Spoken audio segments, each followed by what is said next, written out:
Hi there, my name is Tim Michael. I'm the owner of Knife Maker Training, and welcome to our video here on YouTube as well as knifemakertraining.com.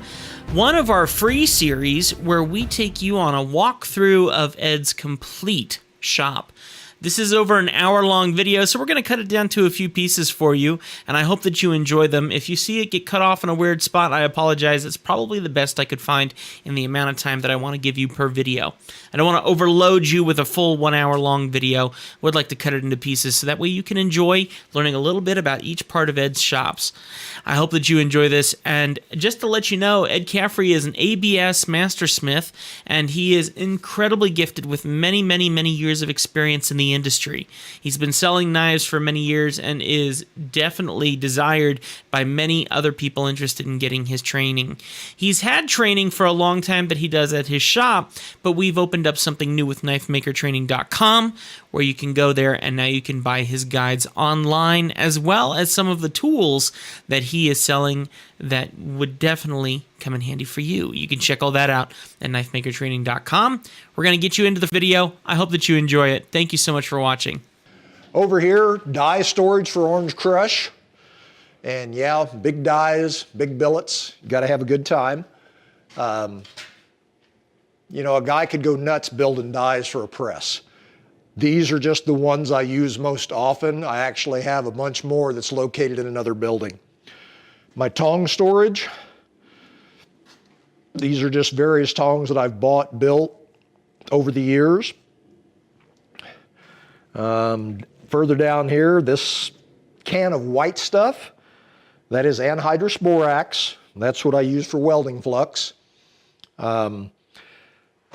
Really popular today, a lot of guys do what we call dry welding, where they'll either weld the seams up on Damascus with MIG weld, or they may use like kerosene soaks or something like that.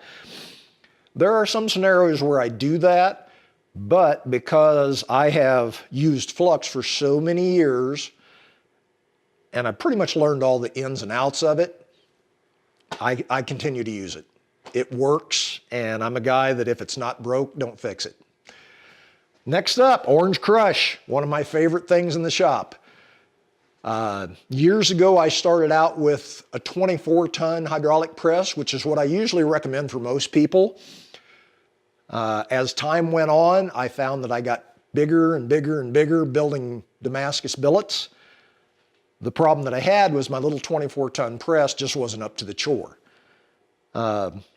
Kudos to my friend Jim Clow up in Canada. Jim Clow is actually the one who built this press. He had come here for a class. We became great friends. He went home, built this press, phenomenal fabricator, and I think it's been about 2 or 3 years ago now, just out of the blue, Jim decided he was going to sell Orange Crush. I jumped on it. Where else can a guy have an 80-ton press with this build quality? And this thing is an absolute workhorse. Along with it, I also bought Jim's rolling mill that he built.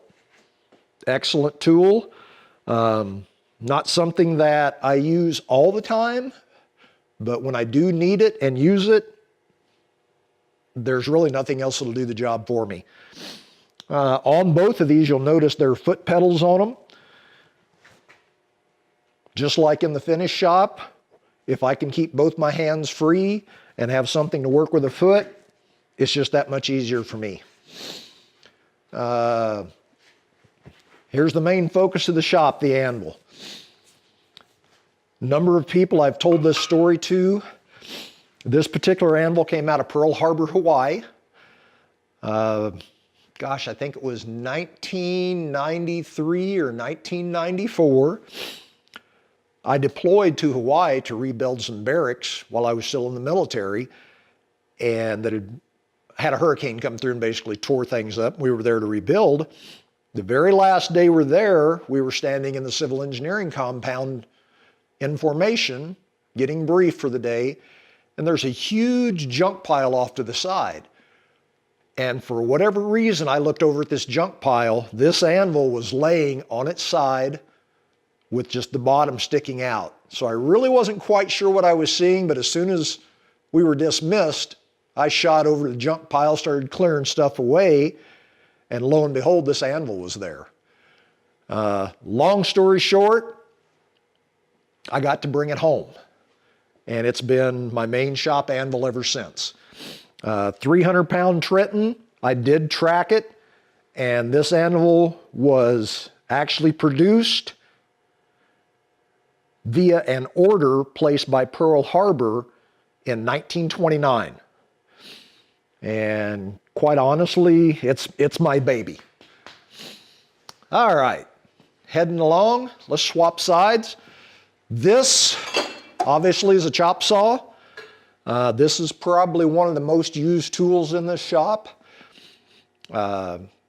It's not uncommon for me to go through a case of these blades in a month or a month and a half.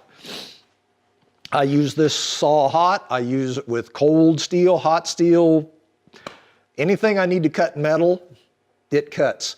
I've actually looked into what they call the cold saws, where they have a carbide tooth blade on them. But the problem with those is I can't cut anything, pull it out of the forge, need to cut it off.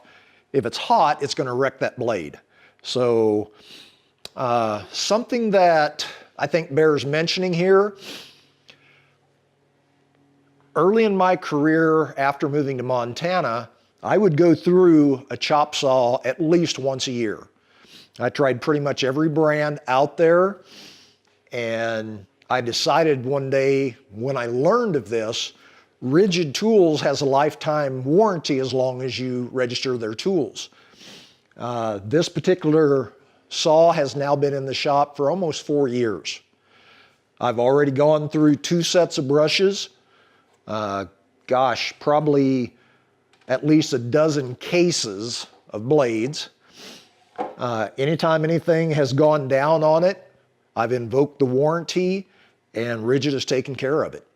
So I'm pretty much sold on the lifetime warranty of Rigid Tools. Are there things that I don't like? Yes, particularly things like a pretty lightweight base. But hey man, for the money you pay for these tools, if they're going to give me a lifetime warranty, some of those things I can just suck up. Next in line is my big bandsaw. Obviously you can see it's a Wilton brand. This particular saw came out of Jet Scratch and Dent Tool Store out in Washington State. I was out there, and this has probably been easily 15, 20 years ago. And the only thing it had was a dent in the motor cover housing. I think I got this saw for a little less than $600. Came home, I ordered a new cover for the motor because it was dented in on the fan. I think I paid 18 bucks for a motor cover, and it's been going ever since. Next up, this is my heat treat area. The things you'll see here are my salt tanks,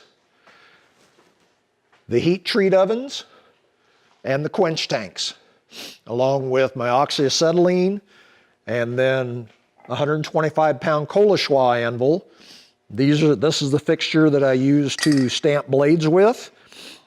And we did a video not too long ago on stamping and heat treating, quenching blades. For more information on all this setup, take a look at that video. And let's see, what else do we have here?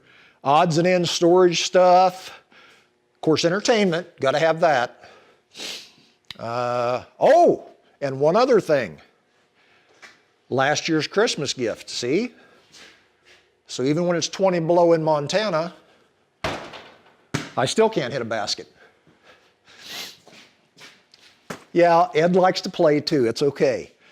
Over here, we have another computer. Doesn't get used that much, but it does get used. I'll slide through this direction. Oh, one more thing I walked right by was my big milling machine. Obviously another Grizzly product. You can see all the shavings around. I use a lot of face mills when I'm making specific types of Damascus, milling things flat and then putting them back together. The main reason I purchased this larger mill, the idea in my head was to be able to make parts to repair other machines. And quite frankly, even though it's not the most accurate mill in the world, it works out really good for that task. Let's go around this way. Kind of thread your way through. This is actually my heating system for my blacksmith shop. This is nothing more than a hydronic or hot water heating system. There's actually 900 feet of PEX tubing in this floor. Kind of spooky at first when you think about, okay, I may be drilling holes in the floor and all this. But when we built this shop with blacksmithing in mind. And to that end, I spent the money at the time and I poured a monolithic slab, basically all one piece, but the big plus in it was on this end of the shop, the concrete starts out at 6 inches thick solid, and as you go to the other end of the shop, it goes to 12 inches deep or 12 inches thick where all of the machinery is sitting. And in that, at the bottom of it, is all the PEX tubing. There's 2 layers of welded mesh, and then the concrete itself was 7.5 sack mix with fiber mesh in it. So it's going to crack eventually, but right now it's plenty strong enough to do anything I want to do in this facility. This is really an easy system. All it is a 50-gallon hot water heater. Has a single zone pump on it, just a small little Taco pump. I keep this set at 55 degrees year round, and the only time I've ever seen it have any problems with keeping up the heat in this shop is when you get 30 below or colder. Then it just runs constantly. But you've got to realize there's like 28 to 30 yards of concrete in this floor that it has to heat. Of course, a refrigerator full of bottled water. And then this is just all odds and ends things. This is an old mini mill or mini lathe, excuse me, that the circuit board went out on. Not sure why I'm keeping it. A tumbler for different finishes on different steels. A drill press for when I want to do things out here. My heat treat or tempering oven. And you can see that, know more about that in the quenching video. More tool storage. And then finally, this was actually the first real grinder that I ever purchased. This is a Wilton square wheel that has been going for 30 plus years now. I've had to make some new parts here and there for it, but just a heck of a machine.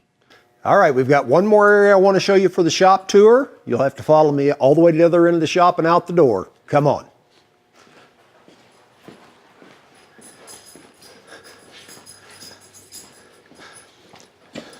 Dogs, stay. You guys got to stay. Stay.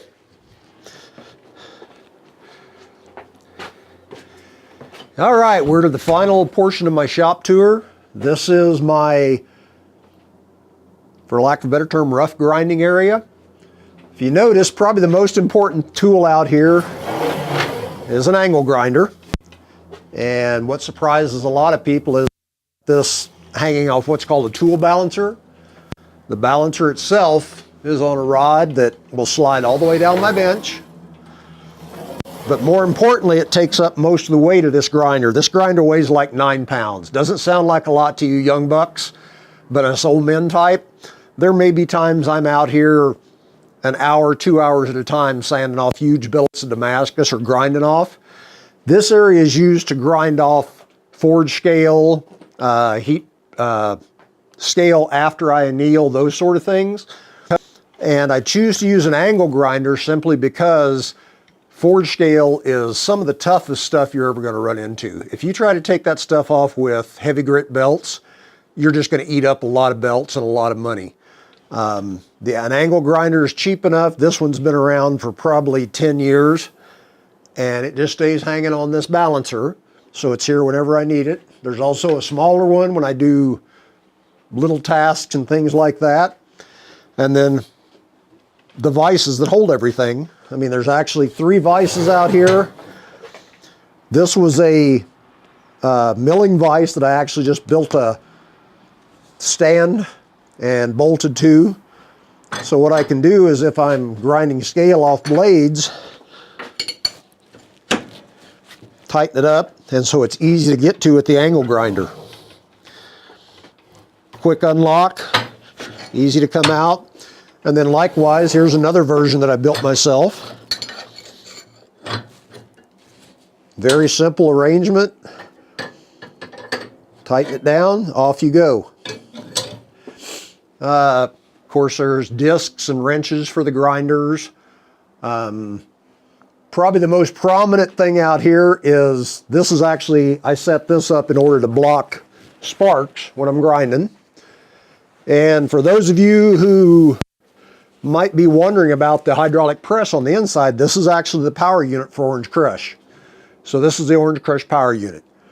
It's a 4-cylinder Kubota diesel engine hooked up to, I'd have to look to be sure, but it's a pretty high gallon per minute pump. And then this is the hydraulic tank. Quite honestly, I had my doubts when I first purchased this from Jim Clow up in Canada about how efficient it would be. I may, if I'm forging heavy, which I tend to do a lot of, this may go through 6 or 7 gallons of diesel fuel in a month. So very, very economical way to run that big old press. Let's see, spark curtain, that's for the summer months because it gets really dry around here. And this is actually one of those fiberglass curtains that'll stop sparks. It's on a rod that I can slide down and block everything off.